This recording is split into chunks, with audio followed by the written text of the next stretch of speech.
Hello everyone, I'm here today to talk about my energy alternatives assessments for the Natrium Power storage system.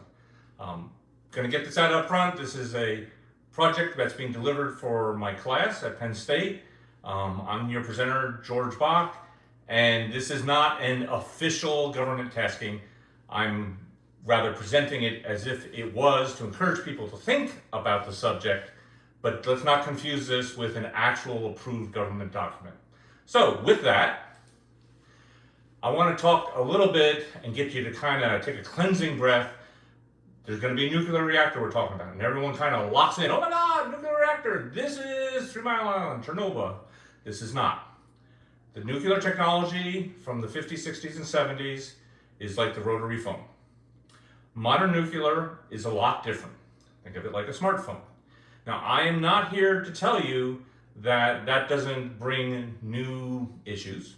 It does. This presentation will attempt to be balanced. There's a lot of good stuff, and kind of the middle of it's going to be like, oh my God, he's a total enthusiast. Don't worry, I got the other stuff in here.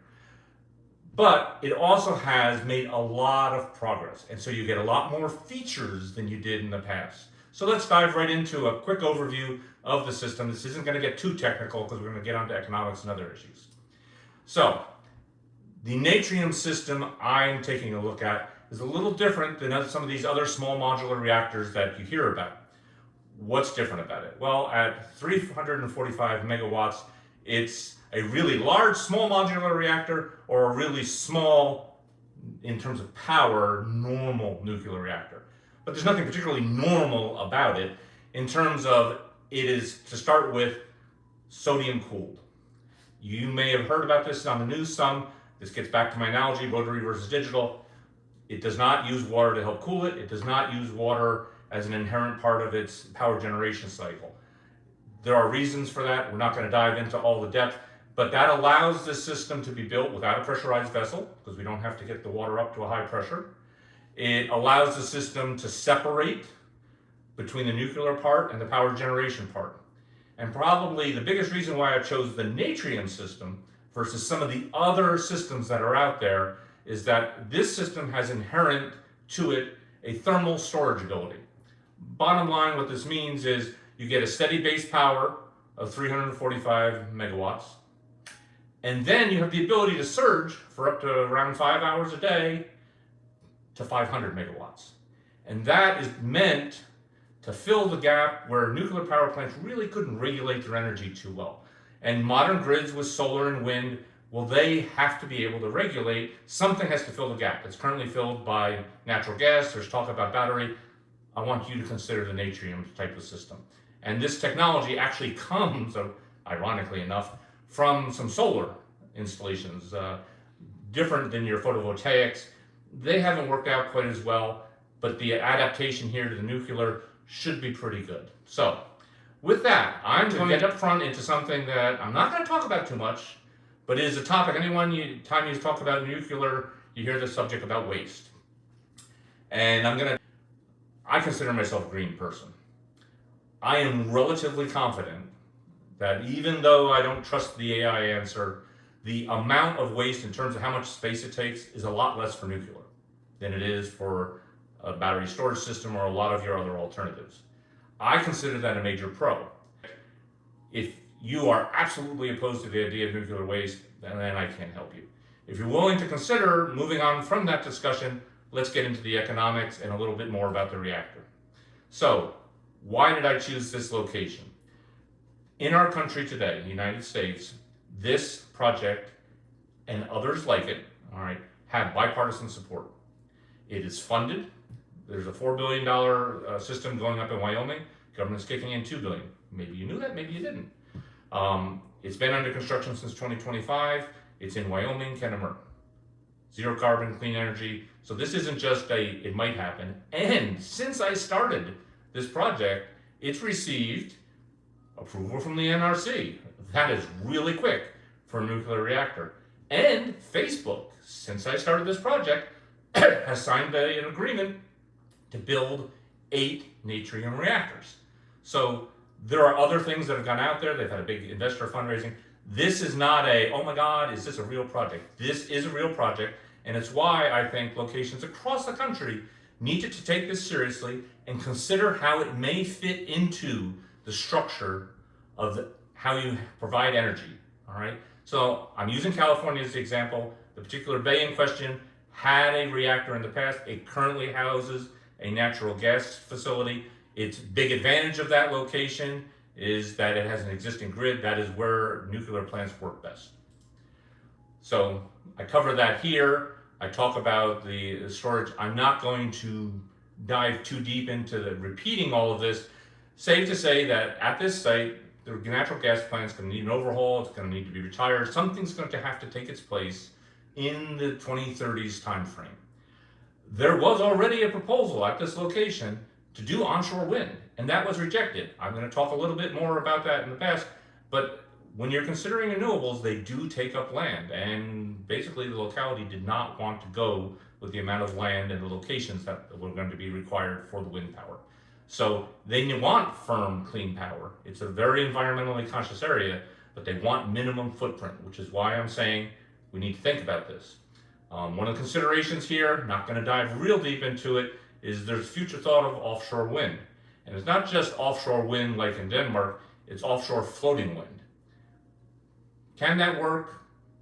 Perhaps, all right. It is definitely, in terms of cost, technological challenge, at least as complicated as in this system, and probably more so. Why is this even really a discussion? Well, implicit in this is an assumption that you're trying to move away from a fossil fuel plant, both because of all the craziness in terms of energy pricing, look at Iran today, right? And because you're trying to reduce CO2 footprint. What I'm showing you right now is a plot from California of how they expect to distribute their energy sources in the coming years. And I've put what I call a sweet spot there where a reactor might fit in. And it really is a system, because it's not just the reactor. It also has the built-in thermal, aka battery, built into it. One thing I want to emphasize here before leaving this is there tends to be, in the communities that talk about renewables, an either-or discussion. And there is no way that I would advocate that the answer is natrium and natrium only. It would be part of an integrated solution. So let's get that straight. There are issues when you try to go 100% wind and solar, all right? That's where this system basically helps you, bring you that final length to get you to a good grid, if you will, all right? And let's talk a little bit about what goes on in California, because California, in terms of states, 45% renewable power. That's really good, but they have some of the highest electric rates in the country. It's not a technological problem, it's a pricing structure problem. And that's where this reactor, I'm not going to tell you that at the end of the day it's going to drive down rates, but it should help keep them from going further up. All right? And there's even an outside chance it could drive it down, but let's not assume that. So, levelized cost of electricity. That is a term that's used to compare different types of energy sources. And in order to do this analysis, I took the data I could find, and I'll touch on a data source here in a moment. And you can see there, I'm estimating the plant cost to be $2 billion, certainly not cheap. You recall the first plant in Wyoming is $4 billion. The assumption is that this is built 2035, that it's unit 10, all right? So sometime after the Facebook contract, so that you've had significant learning in how you put these reactors together. That's gonna be scenario one. Scenario two is that reactor, but now you throw in the tax credit. And an important consideration, whether you agree with it or not, is there is a tax credit for nuclear. It happened under Biden, it happened under Trump. There is no longer going to be a tax credit for wind and solar. Now, to some extent, they've driven their costs down that they probably should be able to continue. But this is something that when you're doing a look, scenario two is frankly the most likely cost. And at $51 a megawatt hour, that's a really good price. All right. Scenario three is, yeah, George, but you've worked on big projects for many years. How many times do they come in where you expect on price? Not too many. So that basically says 50% cost overrun. And it's going to crank it back up to $66 a megawatt hour. There's going to be other things later in the briefing we'll talk about that could make it go even higher than that. And then number 4, if I took out the tax credit, the price goes up to 110 megawatt. The reason I looked at that particular scenario is that is the highest it can go where you can still cover your costs. All right. You can mix and match, right? You could actually have a higher capital cost, but you had tax credits. There are different interest rate assumptions. I, for instance, used a capacity factor of 85%, which means the plant's on 85% of the time. Today's nuclear plants do better. This sort of plant should also do better in the future, and I do have in there a curve to bring it up over time. But sodium cooling and that sodium generation system, more so than the reactor, well, that's new, and there have been issues with costs associated in terms of the maintenance of that. So I took it down a little bit. So this is not me being particularly, oh my gosh, I'm going to put in all the best numbers. Fixed cost, $41 million a day. It assumes you're going to have a staff around 200 people. Good paying people. We'll get to talking about the advantages of that to the community. Variable over O&M costs, that typically nuclear and even modern nuclear should have relatively low cost. There is an issue with fuel. We're going to hit that in a little bit. So there's the basic numbers. So go nukes, right? No more issues. A briefing done. Well, not so fast. So first, let's take a look at how this compares to other types of energy. And I did this for a couple of reasons. One is to show you what the different sources, and you can look at the numbers there. And you can see how it compares pretty well with photovoltaic battery hybrids and the sort of things where I drew that sweet spot. I also was doing it as a check. Is the model giving numbers that sound somewhat realistic? My model would seem to be, frankly, a little more optimistic than these numbers, but it's not way off. And for those who are interested, Terrapower themselves, well, they have an estimate of 90. All right, so that's the one they use. Why don't they use their models? Because I have no idea where they got the $90 number from. So I offer you that as a data point from their website. I personally had to go to do the numbers myself because they don't provide much detail on how they came up with that. So with that, you can see really important number that I have to get right is how much is the reactor plant going to cost. So since I couldn't get the information from Terrapower, Idaho National Lab, they do a lot of work in nuclear energy. They have a presentation, a report that was done for the Department of Energy, a 311 megawatt reactor. It's analogous to what we're talking about here. It's supposed to be sodium cooled. It's not a one-to-one comparison, but it's a pretty good analogy. I won't go through all the details on how I used their number. I took some things out, put some things in.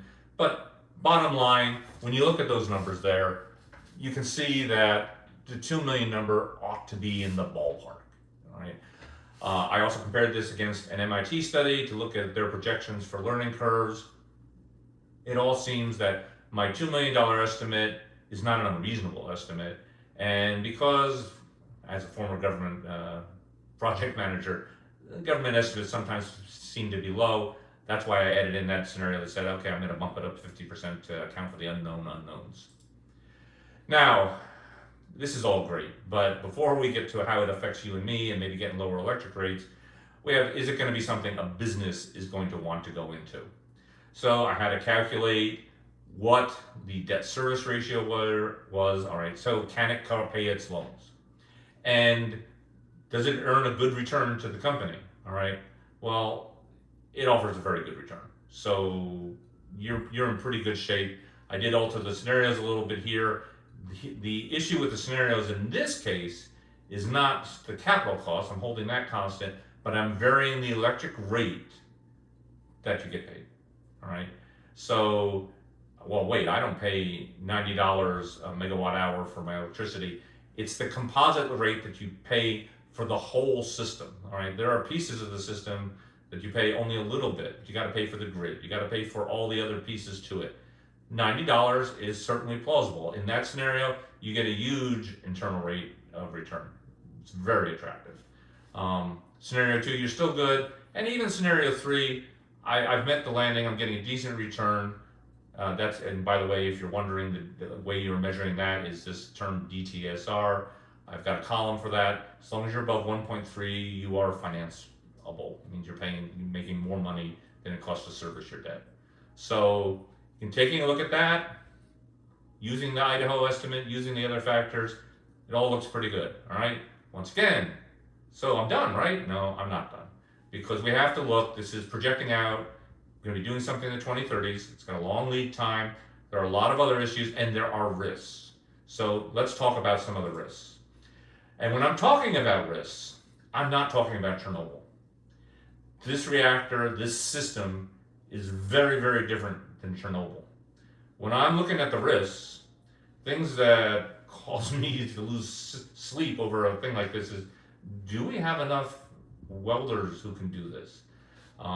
There is a lot of engineering capability that the United States has lost. One of the things in looking at this project, Penn State was allowed me to get and look at some articles that I might not normally have been able to afford. This is going to sound kind of repetitive, but China's doing a lot of good work in this area. And the papers, I haven't used their data in it because it's not apples to apples to the US, but it's pretty clear from reading them that they're not just at the prototype stage. They've moved on and are trying to find ways to make it a reliable production system. And oh, by the way, while it's not Natrium, there's discussions in many other countries to look at these reactors. They're, if you will, all the rage. So here's my risk matrix. I'm going to go over each one of them. I did a little color coding here. Some of this is going to surprise you. So let's dive right in. So I talked about the nuclear plant. I talked about the performance and the risk. Probably a lot of people are going to be yelling at the screen right now, but I don't consider the reactor itself to be a particularly horrible technical challenge. This type of reactor is not new. Prototypes have been built before. I'm looking at Unit 10 in 2035. Is it guaranteed? Nothing's guaranteed. But it's pretty well understood. And there's every reason to think that it's going to work out. So, yeah, I'm pretty comfortable saying that putting in the appropriate design work, it should work out pretty well. But having said that, you saw I had some red on there. Well, the red comes from the uranium supply. This does not use the uranium of traditional reactors. It needs a more highly enriched uranium. This, in and of itself, is not a bad thing. In fact, one can argue, in terms of the spent fuel being a little less radioactive, its ability to reuse some spent fuel from the original reactors, it's a good thing. But the US lost this capability. For reasons that were largely political, we shut down our efforts in this area in the 1990s. I'm going to skip the politics of it, but it means we're playing catch up. And there's a law that says we have to stop getting our uranium of this type from Russia by 2028. Now, the good news is the Department of Energy is on this. They have funded a couple of contractors, and there's a third who does not the full 20%, but 10% enrichment. So the US has taken this issue seriously, and they are developing the sources, and it's being funded just like this reactor research. It's being funded for real. The question is this fuel availability going to be in sufficient quantity and be ramped up in time to meet when the reactor is ready? Maybe. All right. I consider this part of the puzzle, because you have so many different people who are going to need this uranium, and there's a lot of uncertainty in the supply chain, more risky than the reactor itself, as strange as that may be to hear. Now, in terms of the construction, I'm not as worried about the reactor construction. A lot of bugs should get worked out in the first one. It had the idea where they're splitting and you have a nuclear section and a non-nuclear. I like that idea. It seems like a good plan. Not only is it separated and give you the advantages of nuclear versus non-nuclear construction requirements, it also breaks the project down into manageable chunks. And I'm going to talk a little bit more about project size and why I have some confidence there. So, is it something that has to get managed? Yes. If I have a residual concern for this, and I do have a bit of one, is how many people are available to do this, and is Natrium, or the Department of Energy, planning to do a fast build out of these reactors? So I went to LinkedIn, as strange as it sounds, that's right, to see who they're hiring, how many people they're hiring, and what skills they're hiring for. So they're definitely hiring, all right? And that's the good news. What leaves me a little concerned is it's primarily focused on the demo. Okay, that makes sense.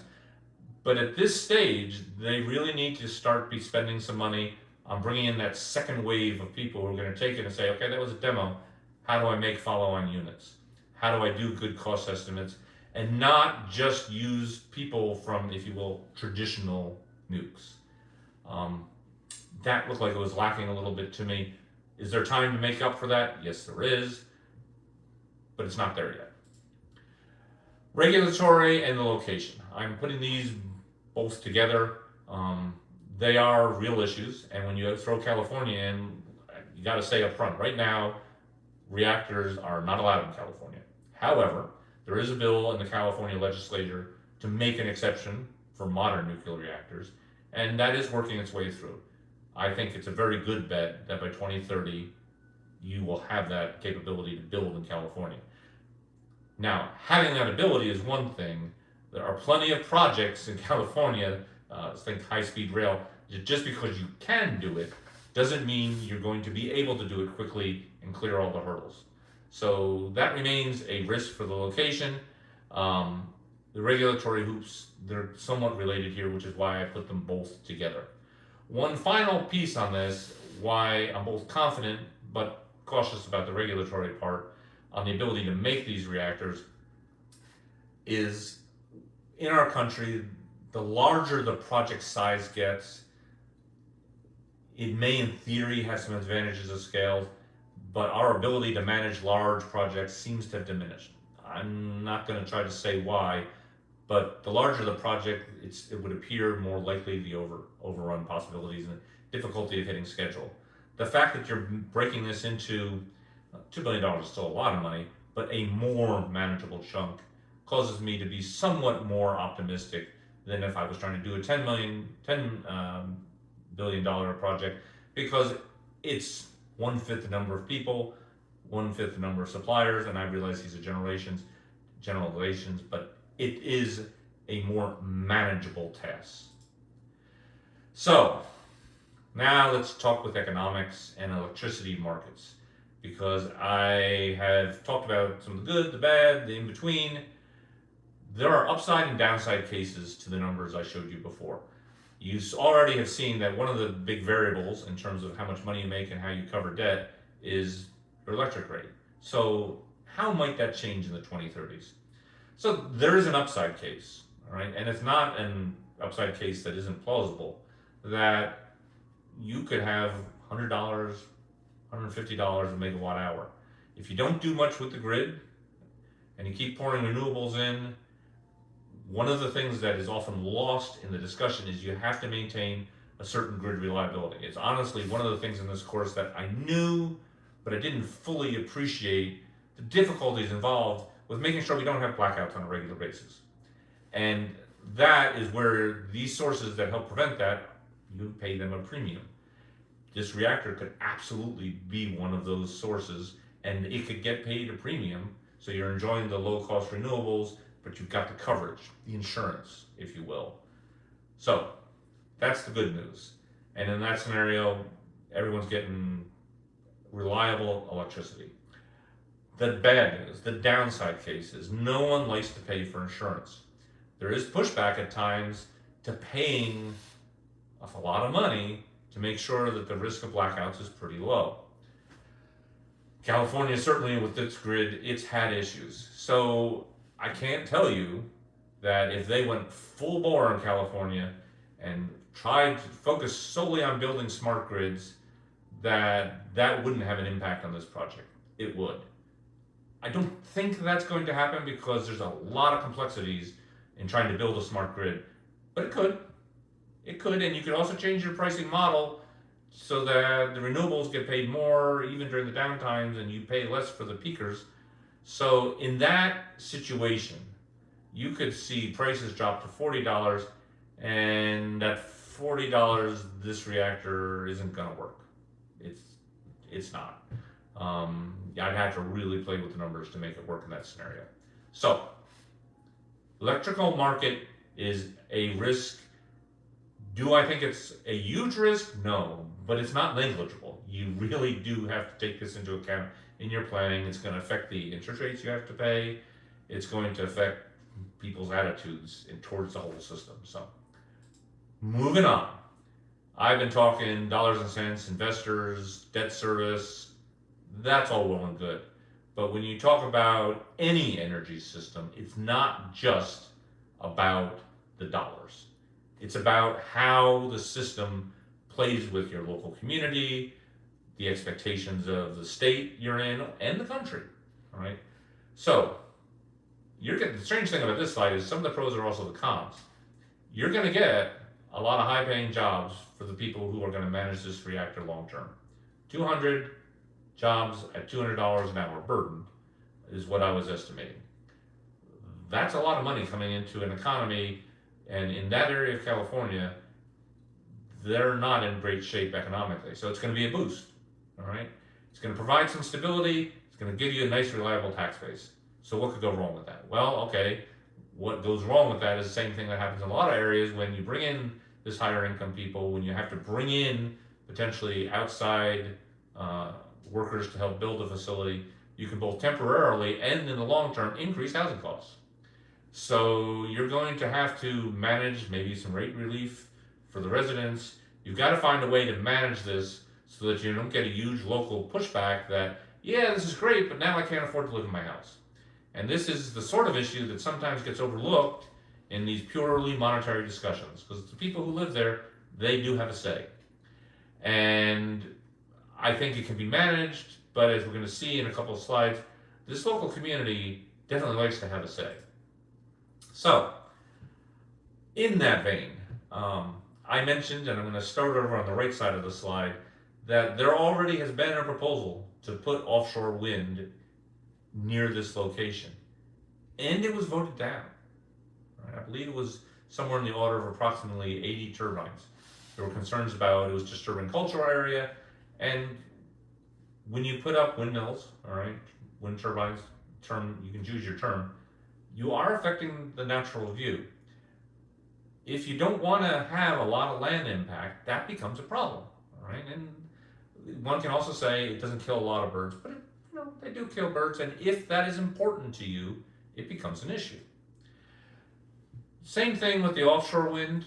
Moving over now to the center, there is a lot of talk about putting offshore wind there. You're going to have to develop the harbor. You're going to have to build the infrastructure so that you can support that. Offshore wind is a lot more expensive than onshore, and you're going to, frankly, have all the issues with bringing in people, or at least a lot of them, that you might by putting a reactor there, but it's going to cost more, and if you didn't want to do onshore wind, I'm not really seeing the offshore wind case, but I don't live there, all right? Though I will say, for those who are like, oh, this guy, he's talking about it, he's never lived in California. I didn't live in this Northern California location.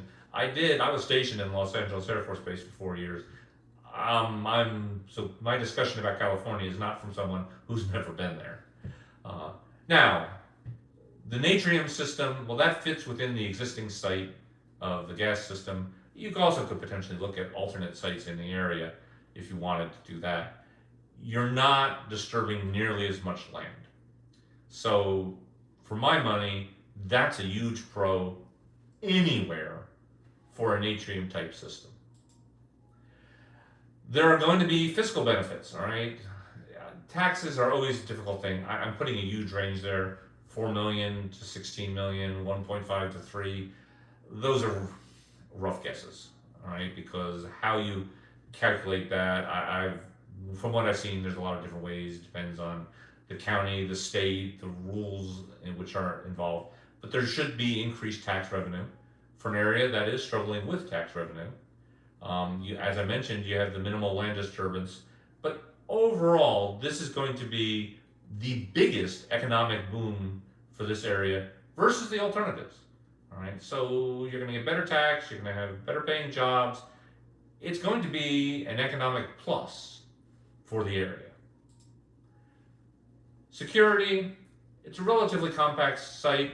This can be both a pro and a con. You are going to have to provide security for it. You do have uranium. You don't want people getting access to the facility who shouldn't be there. On the other hand, that provides some benefit to the community because you are going to build up these security resources.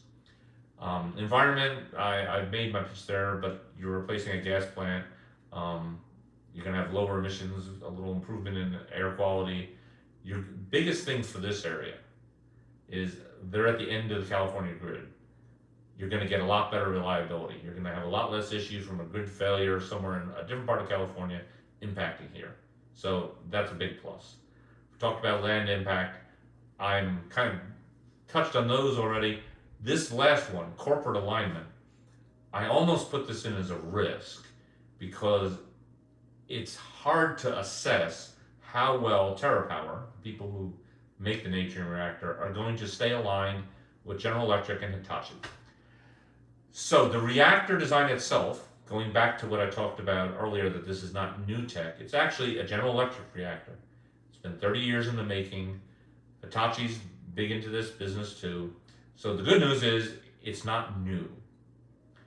But General Electric is trying to market a different version of this reactor without the storage capability. And you could run into a situation where General Electric is competing with Terrapower. How is that going to play out?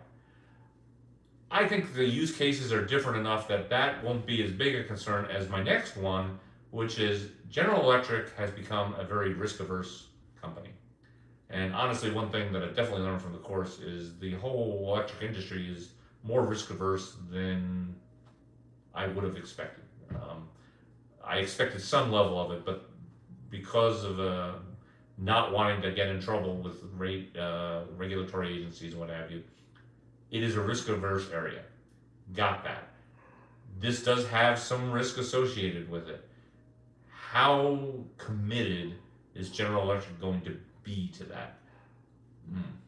Tough to say. When they're licensing it, I'm worried about this. So rather than pontificate further, you can see that you have a licensing agreement that brings an inherent danger that the company who's licensing the technology could end up out of alignment with the company that you're dealing with. So corporate alignment is probably one of the areas that I'm a little concerned with in these non-dollar impacts. So to summarize, at this point, I'm thinking you're dealing with incremental grid improvements.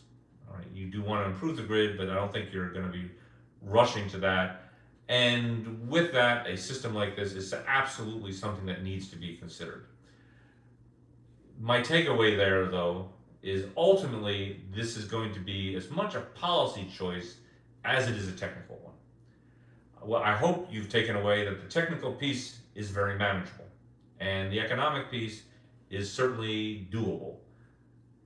But it does require a decision and a commitment and not changing course every year or two. So with that, please let me know what you think. Let me know areas you think that I might have shortchanged, and I'll talk to you another day. Take care.